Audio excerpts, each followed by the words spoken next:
The Joy of Giving Week, or Daan Utsav, was launched in 2009 to bring about a giving revolution in India. A public festival of giving is held from October 2nd to October 8th every year across the country. Over 1,000 corporates, several thousand schools and colleges, hundreds of NGOs like Gunj, Give India, United and others participate in the festival. In support of the Joy of Giving Festival, CNBC TV 18 through the day has been talking to NGOs and corporate donors to bring you the stories of great causes and collaborative philanthropy. Tonight on India Business Hour, we focus on Ashoka University, which is inspired as much as from Emperor Ashoka's commitment to knowledge and peace to the Ivy League's emphasis on rigor and breadth. Ashoka University says it offers multidisciplinary courses of thought and socially conscious modes of study. Joining us to talk about this is Ashish Dhawan, the co-founder of Chris Capital and, of course, Ashoka University, and Ajay Bahl of AZB Partners, who's one of the biggest donors for Ashoka University. Ashish, I'm going to come to you first. Sure. You know, how exactly did you start this? What was the thought model process behind it? Yeah, so our thought really was the fact that when we looked at Indian higher ed, put students into a straitjacket. If you're studying economics, all you're doing is studying economics. There's an acute focus on content, on knowledge acquisition. So as we were recruiting students coming out of Indian colleges, we found them to be rather unidimensional. We thought it was very important that now that we're living in the 21st century, it's important to build 21st century skills in students. Focus on writing skills, communication skills, critical thinking skills, spirit of public service, etc.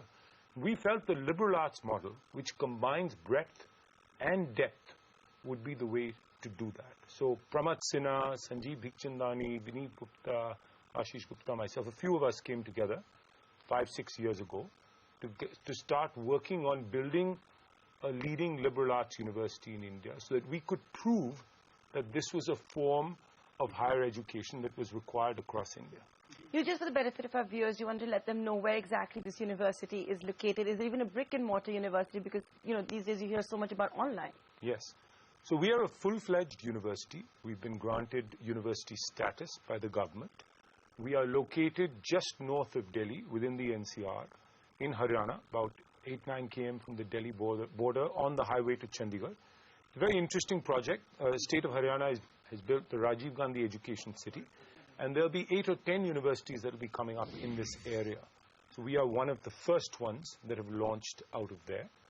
But we get our students from across India. We have students from 24 states in our first year itself, and from 5 countries. 330 students in the first year itself. Mr. Bahl, you're one of the bigger donors for Ashoka University. What appealed to you about this? Well, I think primarily the people who are behind it. I've known Ashish professionally. I've known Pramat for a long time, again professionally, Amit Chandra, some of the others, not personally, but by reference. I was just absolutely amazed by their sense of commitment when they came over, the effort they made to come over and talk about the university, and the amazing commitment. So Vintage, having known them, but then seeing their commitment to the cause and how passionately they were involved in it was just mind-blowing. And all of us are looking, frankly, I consider myself privileged because I've been given an opportunity to participate in something that these gentlemen have created. So, you know, for me, it's something that I could never have even planned on my own, thought of on my own, and they've given us an opportunity to participate. So I'm just delighted. Are you going to help him in perhaps growing this university bigger, moving to other cities as well? Well, I've offered to participate in whatever is required. I've had the privilege of running a session with the students there because it was fantastic. You taught law?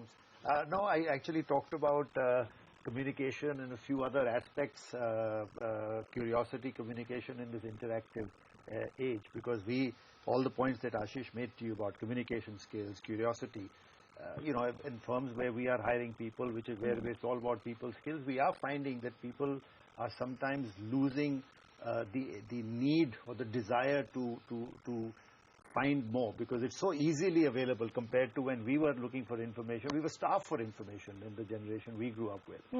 This generation has Google, so I actually talked to them about nothing about law. It was about how I... You're also a chartered accountant, which a lot of people don't know about. So, but it was fantastic, and I was very envious of the classroom. So I told the students, I said, if I have not attended a classroom as a student, I had made up my mind to come here as at least a speaker. So it was fantastic. You know, you were talking about how students today just have a straight jacket. You know, it's just a straight jacket course that we talk about. Do you find that today's students perhaps there's a deficit when you look at a lot of principles? You know, Emperor Ashoka stood for peace, for example. He made Buddhism popular in the country. Is that what the idea is also behind this university? Yes, clearly. I think apart from getting thinking individuals who become leaders of our country, we want, in order to have a better democracy, we need responsible and ethical citizens who really care for India and for the world. And so, as much as the academics and building curious individuals who have these 21st century skills, it's very important that we focus on, you know, producing a responsible, ethical individual who will contribute towards our country. And that's the change in mindset we're hoping to bring about. We have a very interesting program at Ashoka University called the Ashoka Quest. That's offered in our 4th year, where students actually understand the big problems of India. They go out in the field and they actually do field work, and then come back and share their research with others and with faculty. And this is all monitored by faculty, so it's part of the curriculum. And we feel that that is a form of self-transformation for students, makes them aware of what the problems of India are, so that whether they go into the business world, whether they go to a law firm, go work for government, social sector, they will care about building a better India. Building a better India. You know, one of the major lessons perhaps the world has had to learn post-2008 is that we need to do business with ethics. That was perhaps the whole problem with 2008. So, you know, for example, when you hire at your law firm, or when you go out and hire, how much of a weightage do you actually give to ethics? I'll go with you first.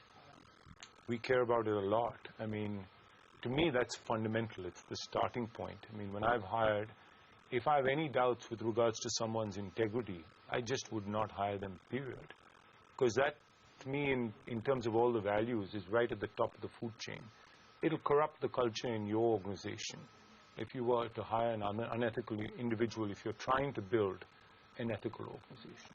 Sibel, I'll take final comments from you. I completely agree. I think it's a very, very important undervalued value.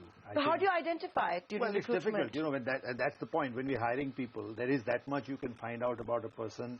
But over a period of time as a person, sometimes you do.